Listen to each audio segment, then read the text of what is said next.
हरे कृष्णा। जैसा कि हम इस मास को दामोदर मास भी कहते हैं, तो हम इस कार्तिक मास को दामोदर मास इसलिए कहते हैं क्योंकि इस मास में भगवान ने दामोदर लीला की थी। और दामोदर लीला जो है भगवान ने दीपावली के दिन की थी। उस दिन भगवान जब सुबह उठकर आए तो भगवान को बहुत भूख लग रही थी, तो भगवान जाके यशोदा मैया की गोदी में लेट गए और उनसे दुग्ध पान कराने के लिए ज़िद करने लगे। यशोदा मैया उस समय भगवान के लिए ही माखन निकाल रही थी।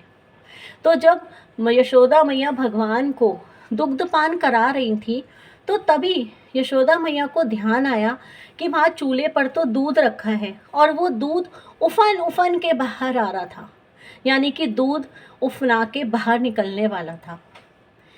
या हम ये कह सकते हैं कि वो भी एक भक्त है और वो जब ये देख रहा था कि भगवान श्री भगवान यशोदा मैया का दुग्ध पान करके कैसे यशोदा मैया को तृप्त कर रहे हैं, तो उन्हें लगा कि वो भी भगवान की कुछ सेवा करें। तो जब यशोदा मैया भगवान को उसी वक्त अपनी गोद से उठा के बिठाती हैं और दौड़कर उस दूध की तरफ जाती हैं, तो भगवान रुष्ट हो जाते हैं और भगवान गुस्से में आके क्या करते हैं, कहते हैं ना भगवान बहुत नटखट थे। तो हमारे गोविंद जो है वो एक ऊखल को सरकाते हैं, ऊखल पर चढ़ते हैं और एक लाठी लेके उससे सारी मटकियों को फोड़ देते हैं और उससे सारा माखन जो है वो वहाँ के जो बंदर होते हैं बंदरों को और अपने सखाओं को खिलाते हैं।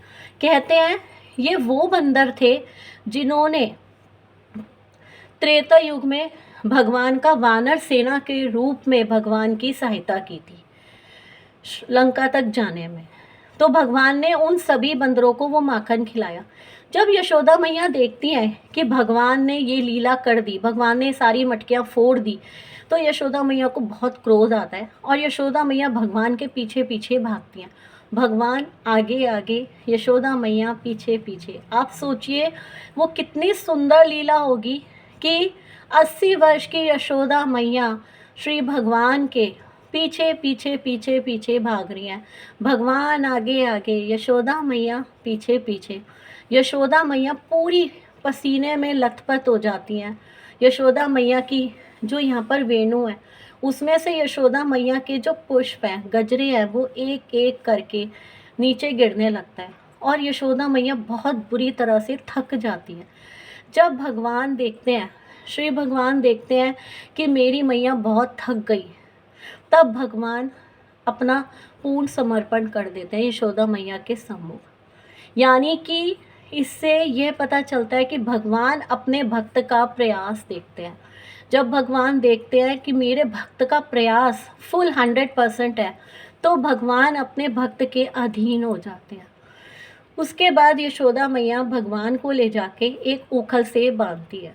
तो जो रस्सी है उसको कहते हैं दाम, और जो पेट, भगवान के पेट से यशोदा मैया भगवान को बांधती है, उदर। तो जब यशोदा मैया जिस रस्सी से भगवान को बांधती है वो रस्सी हर बार 2 उंगल छोटी पड़ जाती है। तो ये 2 उंगल हमेशा वो रस्सी छोटी क्यों पड़ती है? वो 2 उंगल है हम सभी भक्तों का प्रयास।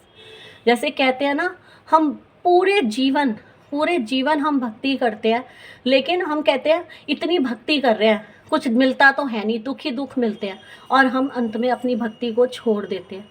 यही हमारा प्रयास है। हम वो 2 उंगल, जब हमारी भक्ति सिर्फ शेष रह जाती है ना, तो हम अंत में आके उसको छोड़ देते हैं। यही 2 उंगल रस्सी जो है ये हमारे प्रयास का प्रतीक है। तो हर बार वो 2 उंगल रस्सी कम पड़ जाती थी।